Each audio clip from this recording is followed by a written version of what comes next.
Hi hello namaste welcome to Aiko media. Power star Pawan Kalyan హీరోగా, Sreeleela heroine గా తమిళ సూపర్ హిట్ మూవీ తేరికి రీమేక్ గా రూపొందుతున్న తాజా మూవీ ఉస్తాద్ భగత్ సింగ్. ఈ మూవీని హరీష్ శంకర్ గారు డైరెక్ట్ చేస్తున్నారు. మైత్రి మూవీ మేకర్స్ ఈ సినిమాని గ్రాండ్ గా నిర్మిస్తున్నారు. ఇటీవల ఉస్తాద్ భగత్ సింగ్ నుండి రిలీజ్ అయిన ఫస్ట్ లుక్, పోస్టర్స్, గ్లిమ్స్ అందరినీ ఆకట్టుకున్నాయి.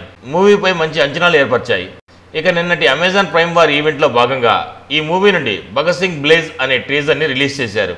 అయితే ఈ టీజర్లో పవన్ కళ్యాణ్ తన మార్క్ పవర్ఫుల్ పర్ఫార్మెన్స్ డైలాగ్స్తో అదరగొట్టగా బ్యాక్గ్రౌండ్ స్కోర్, విజువల్స్ కూడా సూపర్గా ఉన్నాయి.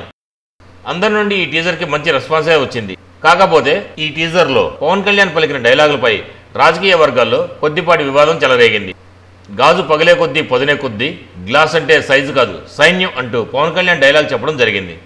ఎన్నికల కూడా నడుస్తున్నప్పటికీ పవన్ తన జనసేన పార్టీ రాజకీయ ప్రచారంలో భాగంగా వాడుకున్నారని కొందరు విమర్శలు ఎక్కుపెట్టారు. తాజాగా దీనిపై స్పందించిన ఏపీ సీఈఓ ఎంకే మీనా తాను టీజర్ చూడలేదని, ఒకవేళ అందులో రాజకీయ ప్రచారం జరిగి ఉంటే మాత్రం మూవీ టీం ఈసీ అనుమతి తీసుకోవాల్సిందే అని అన్నారు.